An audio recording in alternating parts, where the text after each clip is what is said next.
Welcome to మా జిందగీ. ఈరోజు నేను ఒక స్పెషల్ డిష్తో వచ్చేసాను. అదేంటంటే స్వీట్ కార్న్ మసాలా కర్రీ. అది ఎలా చేయాలి అండ్ దానికి కావాల్సిన ఇంగ్రీడియంట్స్ చూసేద్దాం. కరివేపాకు, మిర్చి పౌడర్, పసుపు, సాల్ట్, అల్లం వెల్లుల్లి పేస్ట్ 1 స్పూన్, గరం మసాలా, అలానే ధనియాల పొడి. సో ఇవన్నీ తీసుకొని మనం రెడీ చేసుకొని పెట్టుకోవాలి. ఇలా మన కిచెన్లో అవైలబుల్గా పెట్టుకుంటే చాలా ఈజీ అవుతుంది అన్నమాట. నెక్స్ట్ వచ్చేసి స్వీట్ కార్న్ ఇలా ఒలిచి పక్కన పెట్టుకున్నాము. అండ్ ఆనియన్ సన్నగా కట్ చేసుకోవాలి. టమాటో పెద్దగా అయినా పర్లేదు, సో పేస్ట్ చేసుకుంటాం కాబట్టి. అండ్ ఇది వచ్చేసి క్యాష్యూ. ఇలా కాజుని కొద్దిసేపు నానబెట్టి మనం మిక్సీకి గ్రైండ్ చేసుకోవాలి. ఫస్ట్ నేను టమాటో తీసుకొని దాన్ని పేస్ట్ లాగా చేసుకుంటాను. ఆ పేస్ట్ చేసుకున్నది పక్కన పెట్టేసి నెక్స్ట్ మనం నానబెట్టుకున్న కాజుని పేస్ట్ లాగా రెడీ చేసుకొని పెట్టుకోవాలి. ఇలా అన్నీ మనం ముందుగా చేసి పెట్టుకుంటే కర్రీ చేయడానికి ఈజీ అవుతుంది అన్నమాట.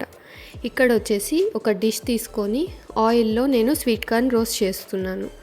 ఒక 2 మినిట్స్ అంటే లైట్గా రెడ్డిష్ కలర్ వచ్చేంత వరకు రోస్ట్ చేసి దాంట్లో మనం సాల్ట్ యాడ్ చేసుకొని పెట్టుకోవాలి.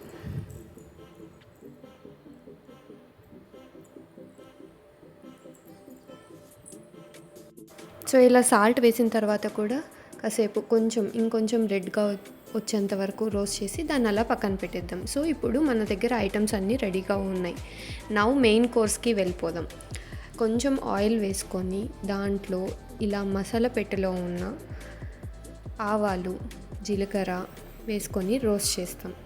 ఇది కొద్దిగా చిట్లిన తర్వాత ఆనియన్స్ వేసి కొంచెం రెడ్డిష్గా వచ్చేంత వరకు రోస్ట్ చేసుకుందాం.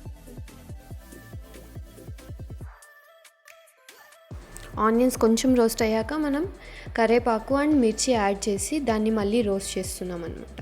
నెక్స్ట్ వచ్చేసి ఇది మనం తీసుకున్న 1 టేబుల్ స్పూన్ అల్లం వెల్లుల్లి పేస్ట్ అది వేసి కొంచెం ఆ పచ్చి స్మెల్ అనేది వెళ్ళిన తర్వాత టమాటో పేస్ట్ని యాడ్ చేసి కొద్దిగా రోస్ట్ చేసుకుందాం. ఇది టమాటో పేస్ట్ అనేది రోస్ట్ అయ్యిందా లేదా అని ఎలా తెలుసుకోవాలంటే ఆయిల్ అనేది పైకి తేలుతుంది అనమాట. దాని తర్వాత సాల్ట్, మనం సపరేట్గా పెట్టుకున్న ధనియా పౌడర్ని యాడ్ చేసి ఇంకొద్దిసేపు రోస్ట్ చేసుకోవాలి.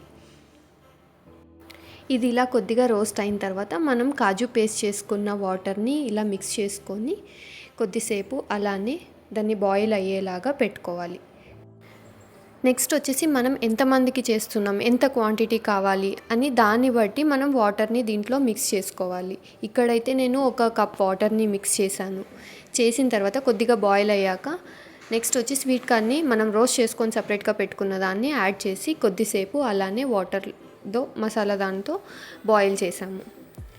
ఇది అయిన తర్వాత కొద్దిగా గరం మసాలా పౌడర్ అండ్ తర్వాత కొత్తిమీర యాడ్ చేసుకుంటాం అన్నమాట. So this is the final step. అయిపోయింది. దీన్ని మనం చపాతీలోకి తినొచ్చు. సూపర్గా ఉంటుంది. Thank you for watching. Please do like, share and subscribe.